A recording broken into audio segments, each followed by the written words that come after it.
Welcome to Ask Dr. Doreen. We're here with Dr. Doreen June, and she's going to answer your questions in real time. For those of you who don't know or aren't familiar with Dr. June, she is a true expert in the field of autism. I believe the preeminent expert in the field of autism. And she's also a visionary. We were just talking about this briefly before that. If I had to go to somebody and say, you know, what should I do? What should somebody else do? It would absolutely hands down be you. Thank you so much. And you've been doing that for people for many years now, for more than 3 decades, and have helped multiple tens of thousands of people on the autism spectrum to be able to find their way to gain skills, to be able to do things that are meaningful in their lives. And I think that's a huge thing. But you also you take into account everybody's perspective, their perspective, the individual that's on the spectrum, and the family. And I think that that's unique. I wish we could clone you. Oh, well, thank you very much. I appreciate that. Too much chaos in the universe. No, it'd be fabulous. But in any case, Dr. June is here to answer your questions. She donates this hour to all of us. We do like to give a disclaimer at the beginning that there is no expert in any field, but especially in the field of autism, who could give individual specific advice in this forum. So it does mean that Dr. June will look at your questions and she will give answers of a general nature that will hopefully help you to be able to go to the experts in your area and get more specific answers. Exactly. We'll do the best we can with the information we have. But we learn so much at your feet. Well, thank you so much. But yeah, we just want to make sure people know that sometimes the information in these questions is just not enough for us to be able to give exact direction. So, you know, please be aware of that. But having said that, as we've said earlier, there's so many different ways to write into the show, but one of the ways, sometimes when you're writing in the live feature, it only gives you a certain number of characters, and you can keep writing in. Right. And we mostly can piece together which question goes with which question. But if you need a longer space, you do have the ability to message us on Facebook, and you also have the ability to email me if you want to write a longer letter. Right. The first question that we had today came to us, it's a longer one, and we may not read the whole thing, but it came to us as a message on our Facebook page, on autism-live's Facebook page. So they wrote it in and said, "Dear Shannon and Dr. Doreen, I apologize in advance for how long this email is." And she says, "I'm the mom who wrote in a few weeks ago regarding my 2-year-old and my insurance not covering ABA."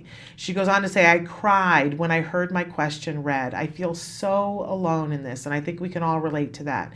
She says, "Since my son's diagnosis, I've been living, breathing, and eating information about autism. I watch Autism Live every week and have begun watching older shows from months and even years back. My husband is wonderful and very helpful, but when it comes to trying to figuring out what's the best course of action, it's all on me." And that's a common tale. There's even a couple that does a talk, and they say that, you know, one person becomes the project manager and the other person tries to keep the roof over the head, and that's a lot of times how it falls in an autism family. And that's kind of how it has to be, you know, and it works if each person is able to take a different role. And in this case, when you read on, this mom is a nurse. Yes. So it makes sense because she just has more knowledge. It does make sense.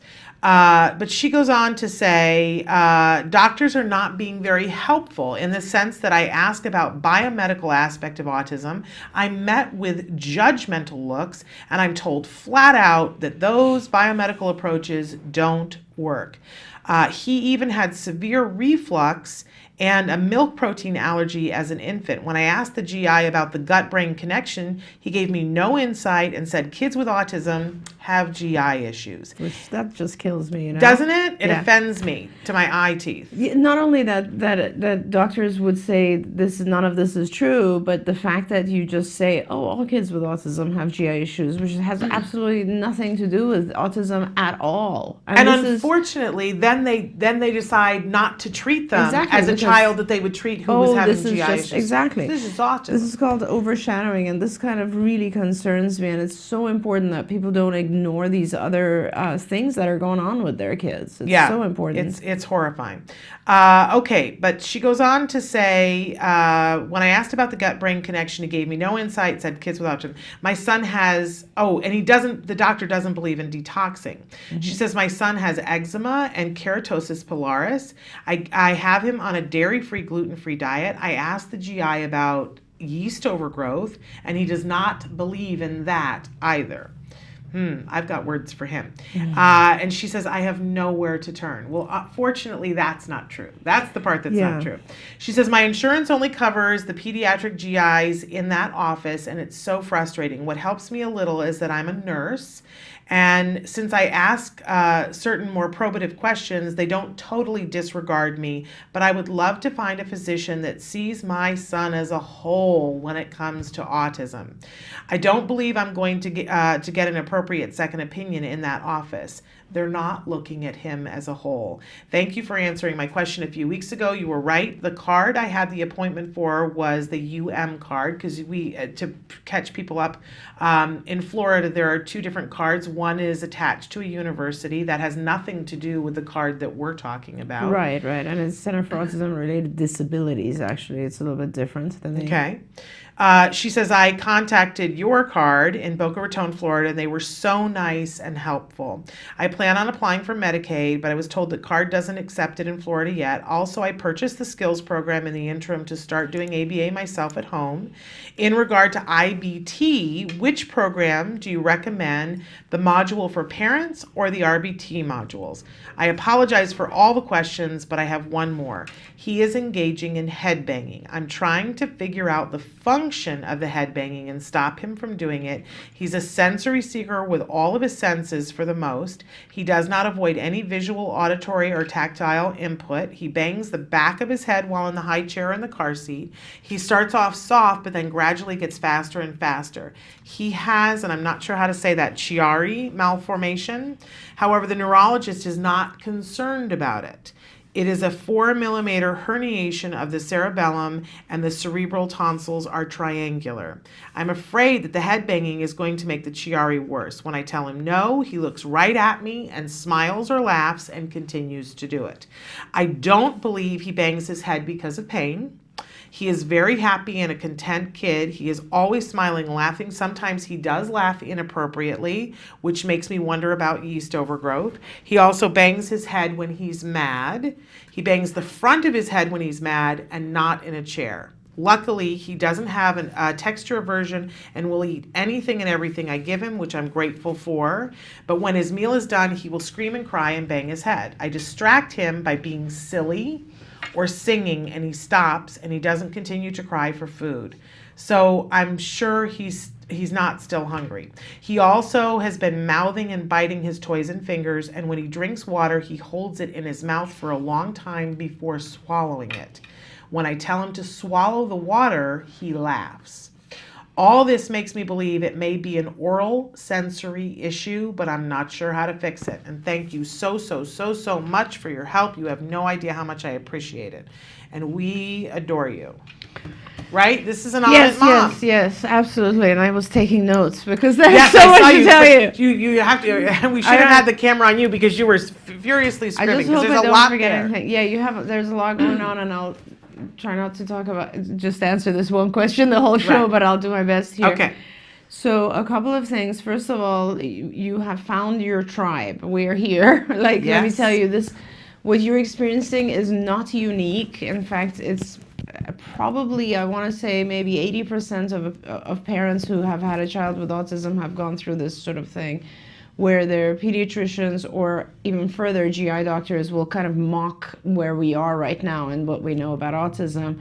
I've been in the field of just ABA for almost 40 years, and I, to this day, still hear people saying it is impossible to recover from autism. So, 40 years of work later, and it's still, the first publication we had on the subject of recovery was 1987. So we're talking, it takes a really long time and many, many years for things to settle down. On the issue of biology of autism, I think either on our show or somewhere online, there's got to be some presentations that I've done in the past. I've talked a lot about this concept because for me, and this might be interesting for other people listening as well, but the way that I see autism is definitely, and you refer to whole child, and maybe you've seen some of my presentations that were called Autism, the Whole Child.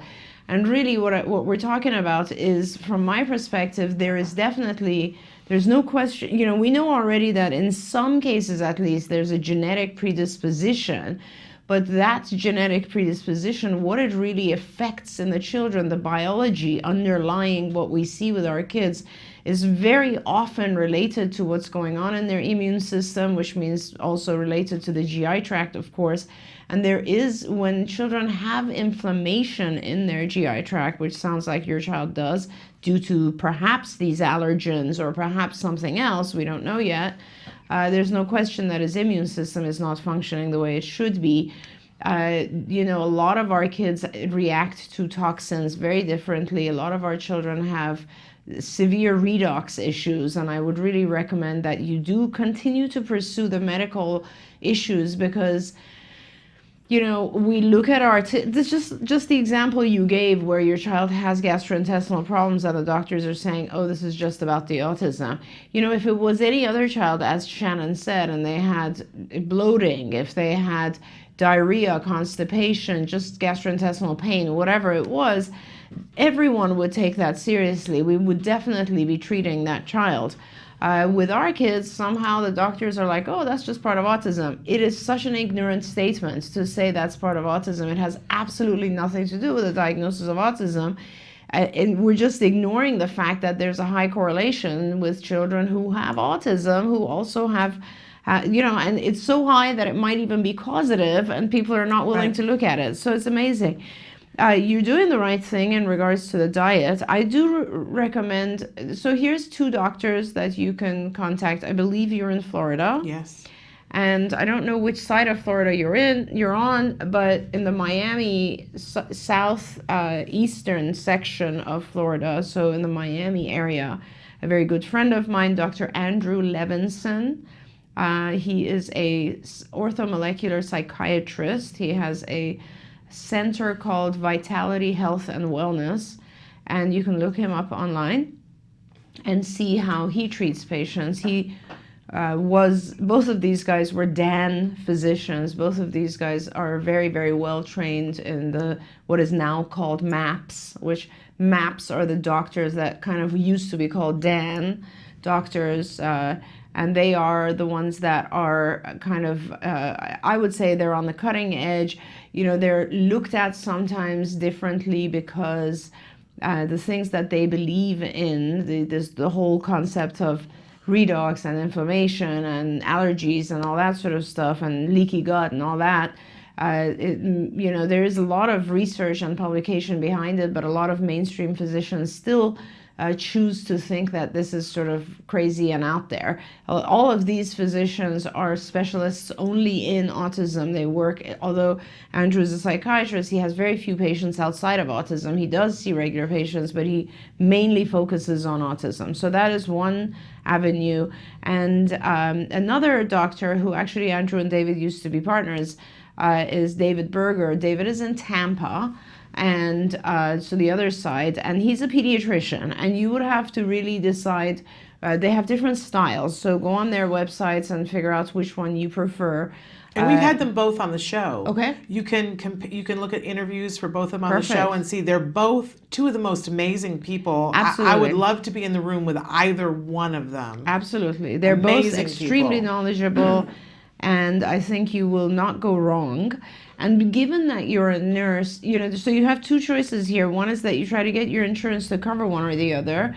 The other option is just to go and pay for it privately, because, given that you're a nurse, you can learn very quickly, and I think that you could probably benefit from a few meetings. Also, go back online, go look on the Autism Research Institute website. I think they actually, their URL is autism.com. Yes. And Steve Edelson, who is a wonderful guy who took over for an even more wonderful guy, Dr. Bernie Rimland. The Autism Research Institute is packed with research and information, and a lot of, the whole DAN movement, the biomedical movement came from Dr. Bernie Rimland's work. And from Dr. Rimland bringing together all the physicians in the world and having them meet and discuss these issues. So historically and current, all of the information that we know on the biomedical is accessible through the Autism Research Institute. I don't know if they still have their newsletter, but if you just go online, they have tons of information that you can access, tons of prior conferences that you can view, and I highly recommend that you view these when you have time, and they will be very, very useful to you in figuring out what you need to do for your child medically. You're doing the diet, that's great. Sometimes you need to do other types of diets. Some of the children react also to soy and corn. Some of the children do better on a specific carb diet, which is a different type of diet. So you may want to research that a little bit better. The person that I usually go to for dietary information is Julie Matthews. She's in San Francisco. She's also very knowledgeable. She's also been on this show. Yeah. But there's a lot of people who are fantastic with dietary information. Of course, I'm sure Andrew and David can both assist you with all of that as well. That's where you start. I think that's what you kind of work on. And then you're training yourself, and you're doing a fabulous job in terms of learning more about ABA. So let me just go in there for a minute and give you some feedback there. I would probably, to begin with, I would start with the IBT modules for parents. And then if you are in, the RBT the module for registered behavior technicians or board certified autism technicians are a little bit technical.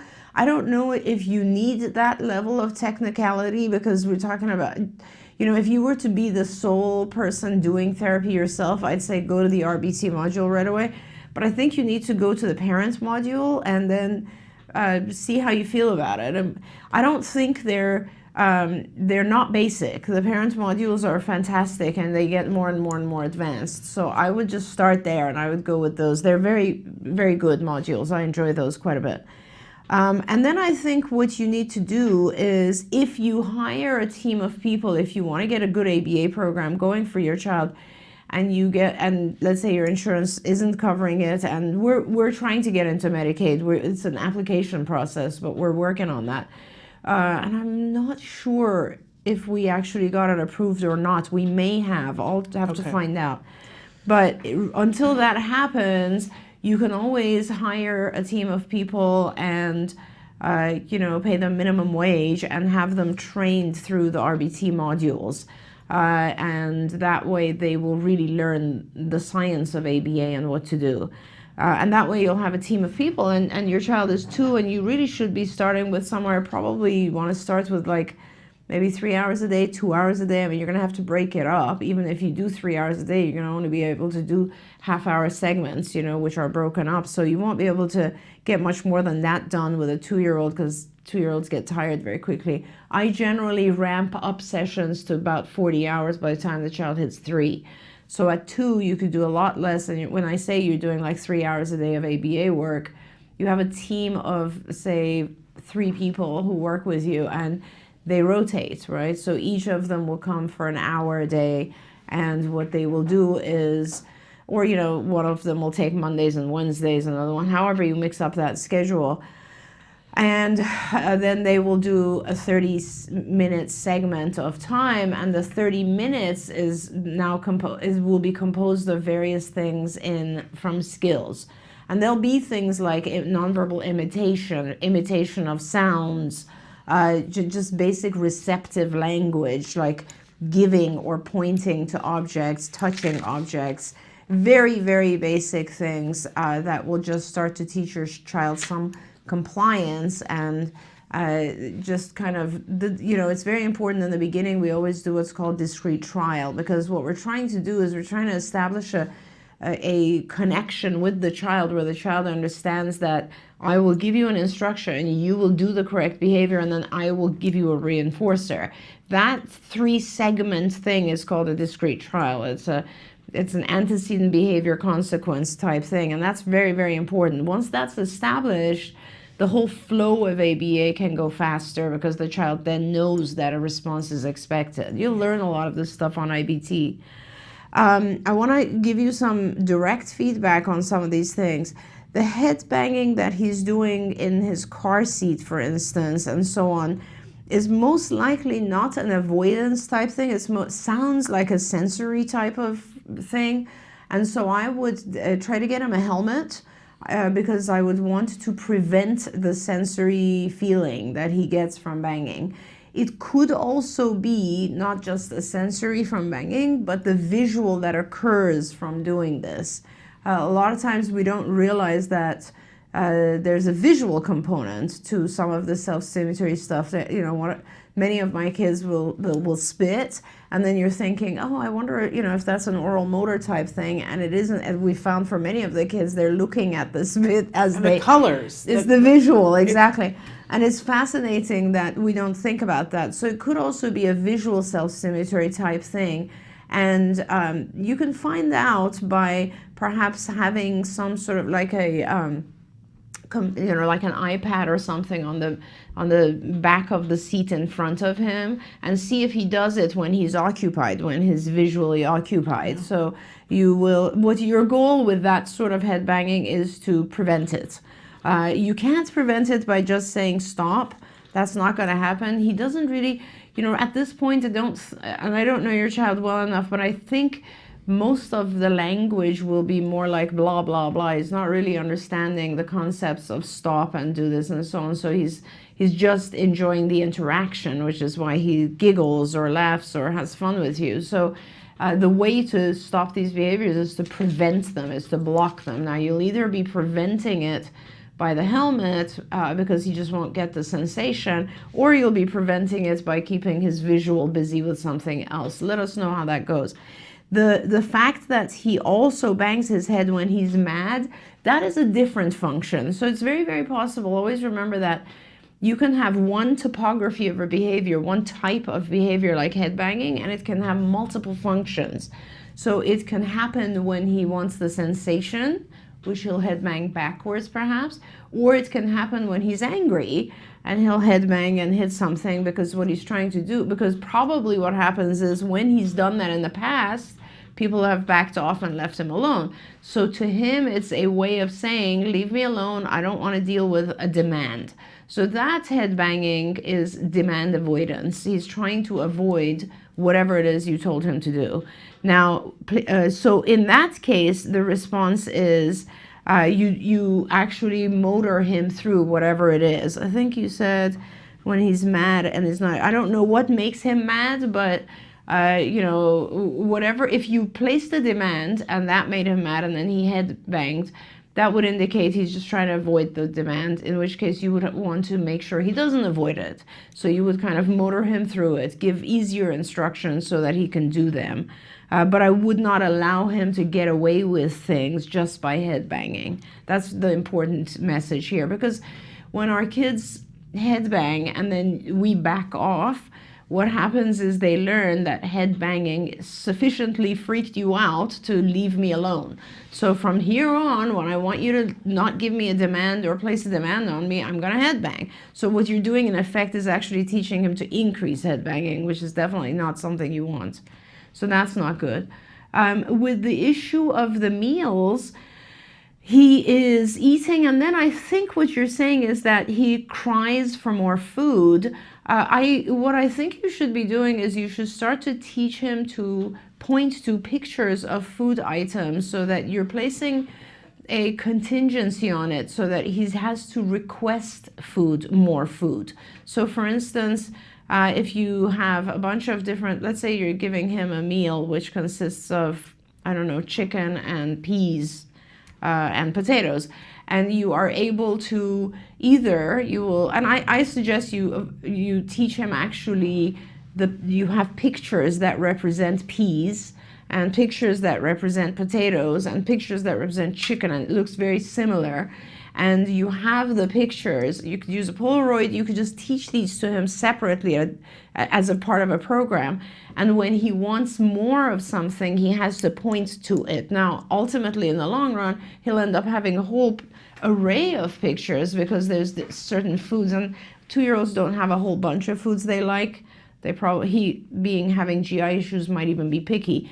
But let's say you have 10 food items, you can teach him those food items and he can point to it. So this is the very beginning of communication, where he will tell you what he wants more.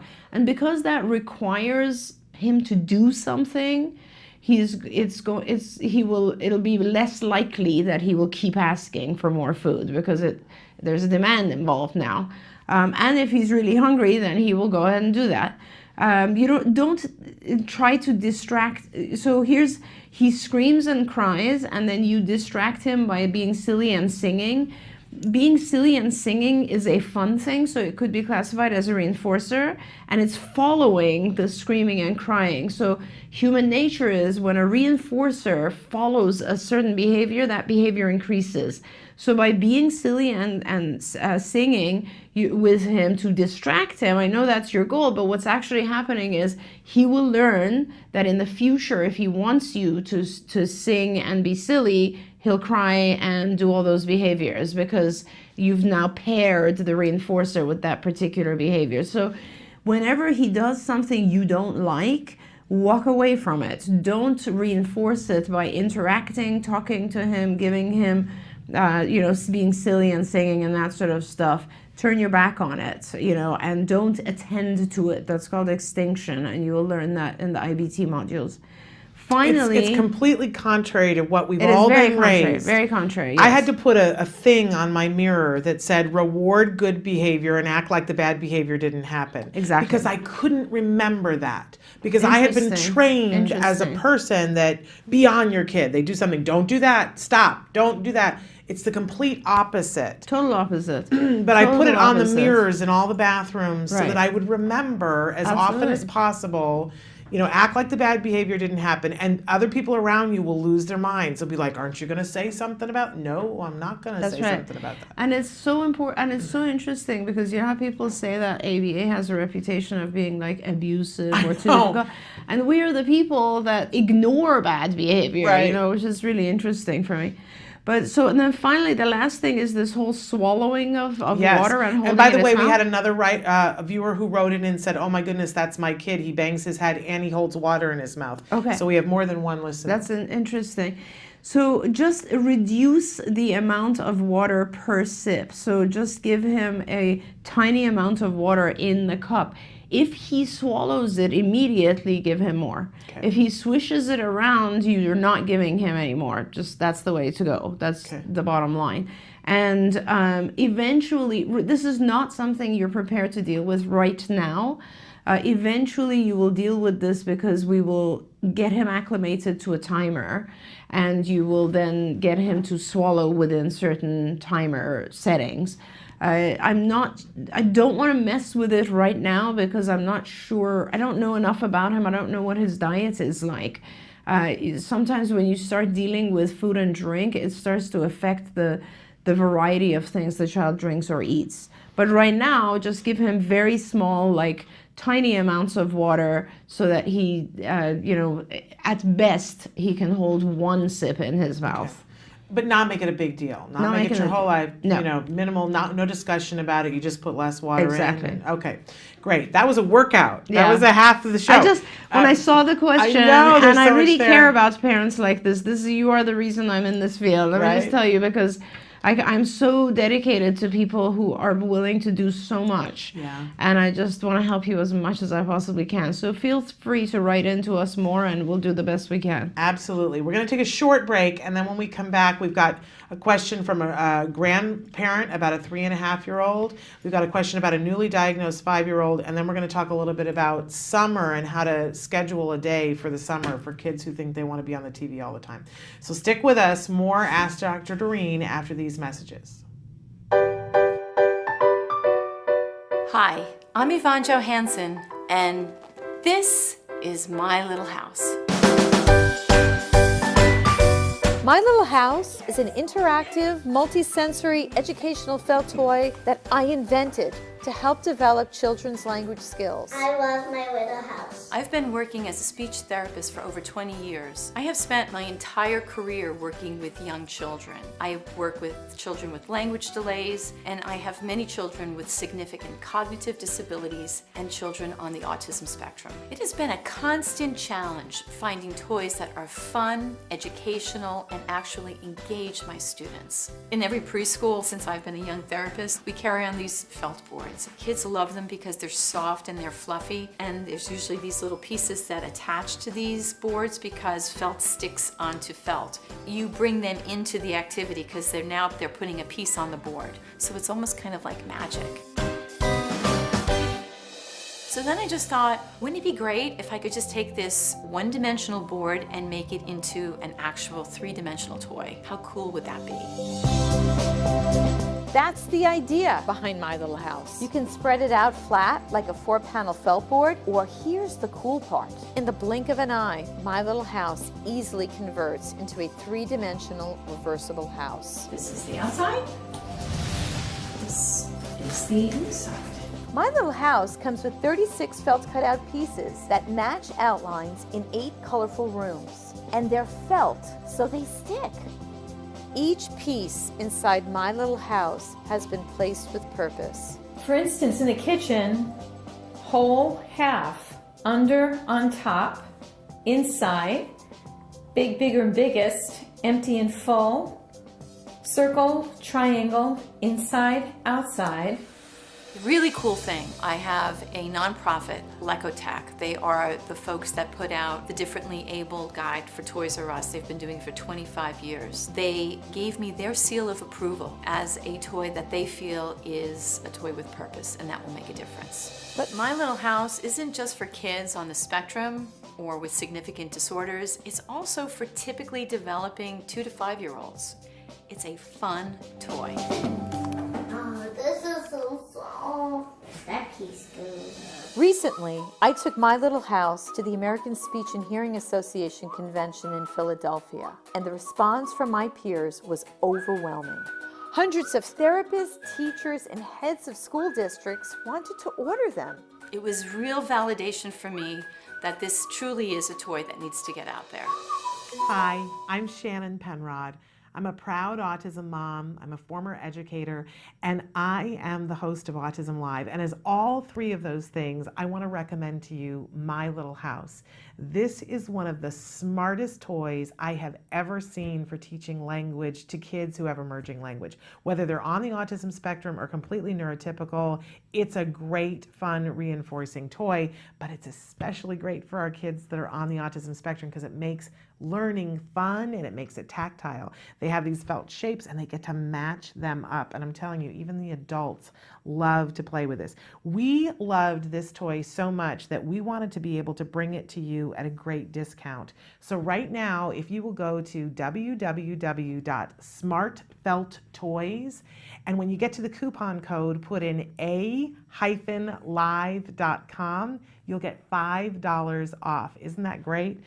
So I want to encourage you, go and get My Little House for all the kiddos in your life.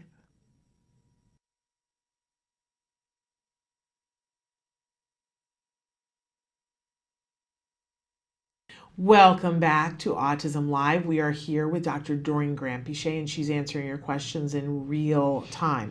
I want to get to another question that we had come in on our Facebook as a message from a grandparent. I love it when grandparents get involved. My grandson is 3.5 years old. We've been fighting to get him therapy, but so far he gets 2 hours of speech weekly. My husband and I are taking him to a class called Kith and Kin, which is run by a teacher at the local library where the little guy can practice his social skills.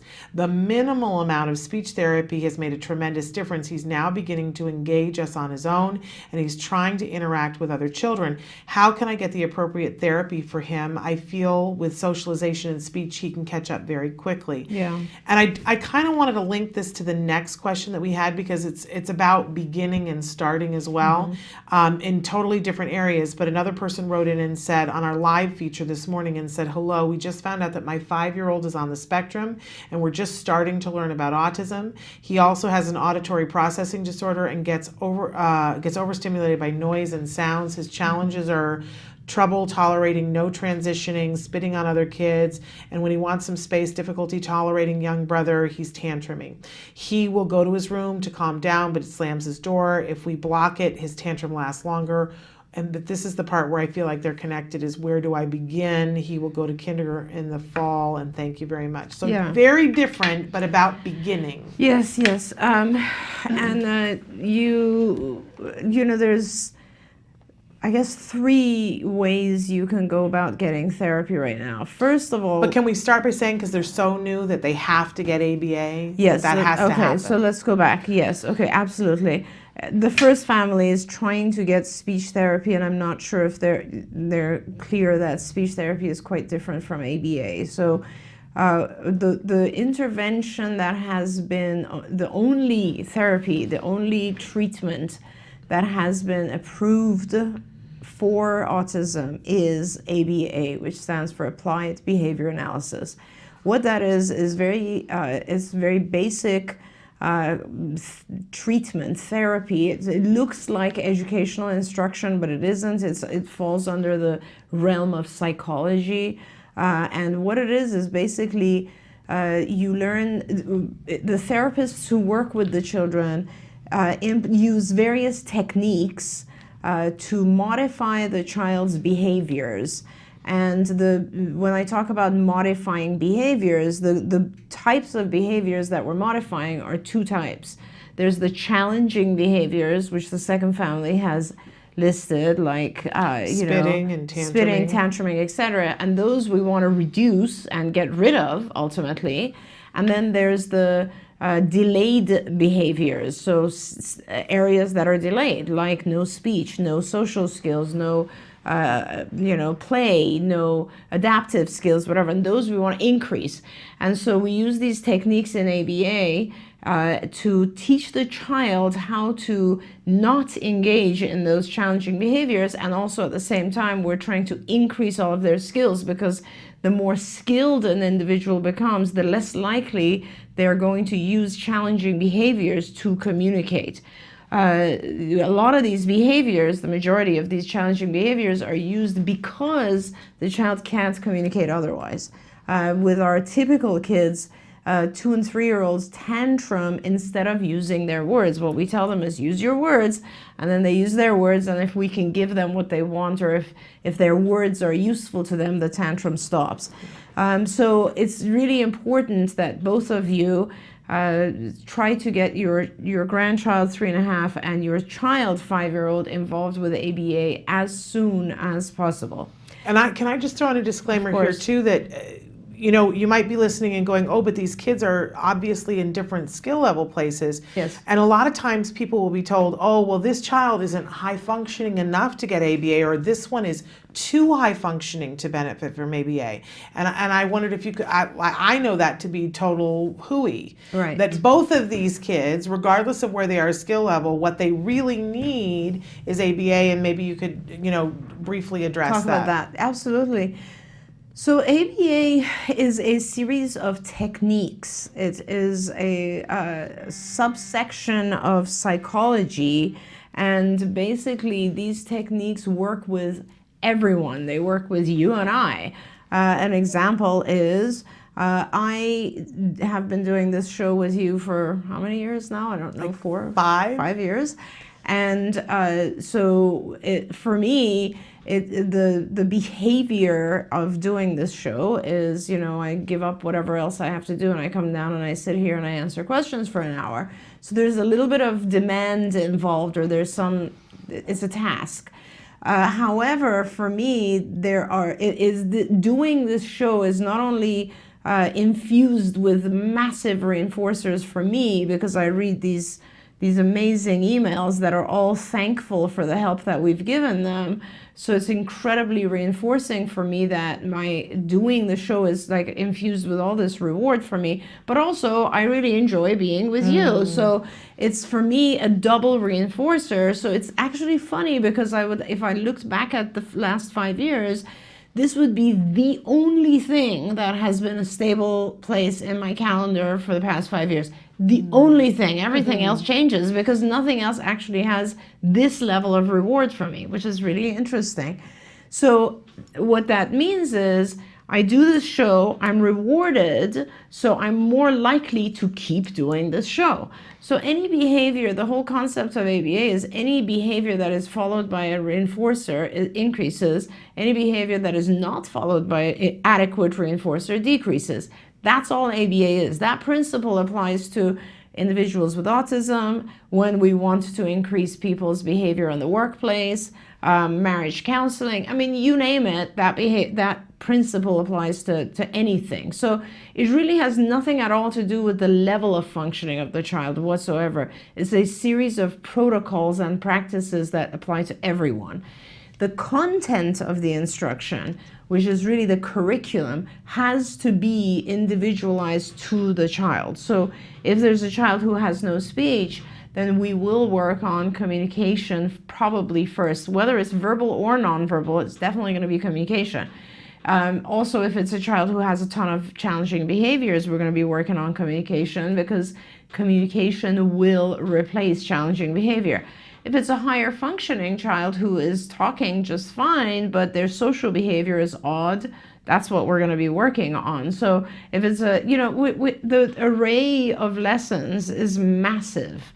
If it's an adult, we're most likely going to be working on, things like vocational skills or daily living skills or whatever it is. So it really has to do with what are the skills that are the most important to the child's functioning, and what are the skills that the family wants, so where should our focus be?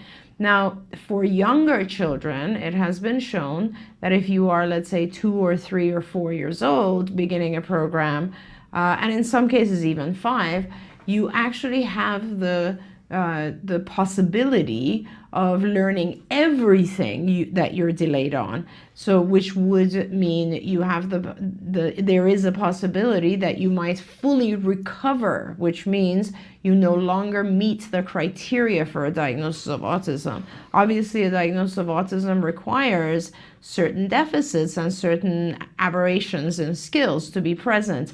If you're young enough and you do intensive ABA, so we're talking 40 hours a week of ABA with another individual, so a therapist teaching you for 40 hours a week, then over the course of 2 to 3 years, you have a decent chance of actually catching up with other kids.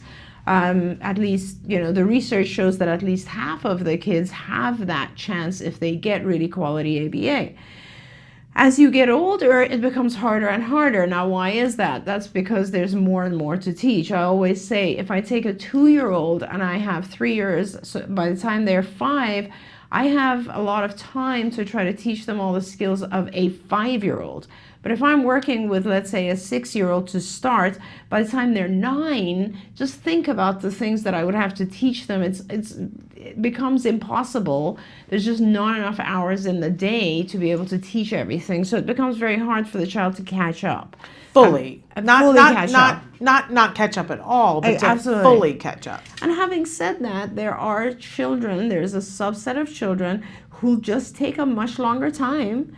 I've had children in therapy for 10 years, and then they ultimately catch up completely, So there are children who will go at a slower pace, but they'll keep going and they will keep learning faster than they age. That's the key, is learning faster than your chronological age. It's like tutoring, right? Yeah. I mean, if you want to tutor someone in math, they have to learn everything that all the other kids know, but they're so far behind that they're double learning, really. Right.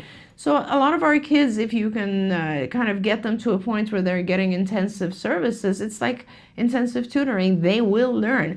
And there is not a single child who doesn't learn. So let's just put it that way. The children learn, it's just a matter of how much they learn. And that really is, you just need to get in it and you'll see how fast your child changes. So for this 3.5-year-old, let's start with a 3.5-year-old speech is making a difference for 2 hours. But if they had ABA for 40 hours a week, a lot could change. And massive quickly. Changes would occur. And I would recommend for both of these children, because even though the other child is 5, I would recommend that you try to start with about 40 hours for both children, because you just don't know initially. And the second child has a lot of challenging behaviors.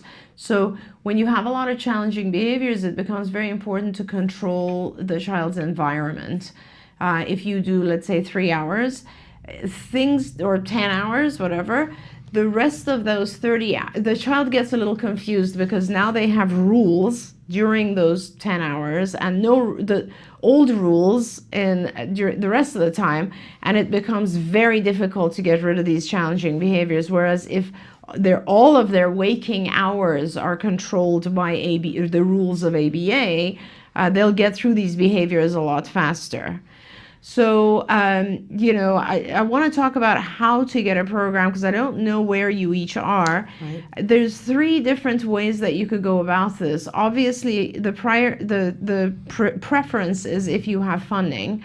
If you have funding, which means right now ABA is covered by insurance in most locations and most types of insurance. So the first thing I would do is look at my health insurance, my medical insurance, inquire about ABA and see what coverage you have. Now, if you don't know how to do that, you can contact us. Our admissions department actually will do a benefits check for you.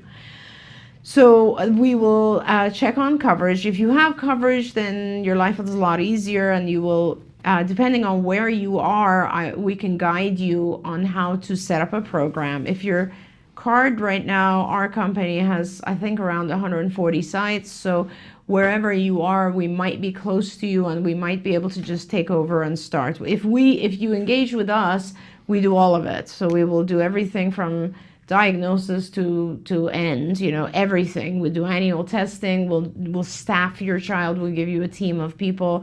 If you're doing 40 hours, you'll need 4 or 5 people working with your child at any given time to produce a full schedule. Now, if you don't have insurance, your other options are that you can hire people in your area, and you will then hire them and train them. The way to do that, you have again 2 ways to do that. You could employ a company like ours to train them for you and help you with getting your program started and overseeing that. That's kind of called the workshop model, or what we talk about now is remote services is what we refer to it. Or the other option is to use the technology that we've produced. So many years ago, I realized there's a lot of parents out there who don't have funding. This was before insurance. And I wanted to make sure that families have access to all the information they need. So we produced 2 different companies. One is Institute for Behavioral Training, which we talked about earlier. Look that up. It is ibehavioraltraining.com. ibehavioraltraining.com is an online source for training in all the behavioral techniques, all the techniques of ABA. I highly recommend you as a grandparent or parent just acclimate yourself to that. This is very, very inexpensive. You can learn about autism and about ABA, and you can actually get fully trained as a parent. And each of these modules are, like $10. And you can share it with other people who you want trained. You can have 5 of you get together and watch it together and learn together. And I really recommend them. They're very well made, and they will teach you everything you need to know about ABA, honestly, because we have professional levels too. There's levels for parents, for therapists, teachers, and professionals. So there's many. You could advance quite significantly. So that is one thing. The other thing you'll need, aside from learning the techniques, is you'll need a curriculum. And for that, I recommend you go to our skills website, and that is skillsforautism.com. And you will, it starts with an assessment of your child. And this is where the difference between the children becomes apparent, because what you do is you start by answering questions about the child, and it'll take a little while to answer all the questions, and the questions are all just, can your child do this or not? Yes or no, yes or no. And you answer all these questions, and anything that your child cannot do, it'll generate a profile of all the lessons that you have to teach. So your child can't talk, okay, then, and he's 3.5, then we have to teach him all aspects of language that a typical 3.5-year-old would do, all aspects. So you answer the assessment, and then it generates this program for you and tells you kind of how to teach each of those types of lessons. There's teaching plans, and If you are in school, it gives you IEP goals. I mean, it really gives you a comprehensive amount of information. With those two things in hand, you have a behavioral training and you have the content. You should be able to put a program together even yourself if you really infuse yourself in the IBT modules. Skills will guide you and you'll be able to put a program together. You can also get just supervision from us. We do a lot of telehealth supervision where we can help oversee your case, tell you what to do, and so on and so forth. And those are your real options. I mean, the information is out there. It's a little bit harder if you have to do it yourself. Obviously, it takes a lot of time. But I highly recommend that you get involved because all of these issues, I mean, the 3.5-year-old who is learning really rapidly with just 2 hours, that's a really good sign and really indicates that your child has very good potential. Imagine what your child could do with 40 hours, and please do your best to get not speech therapy, but ABA, Applied Behavior Analysis.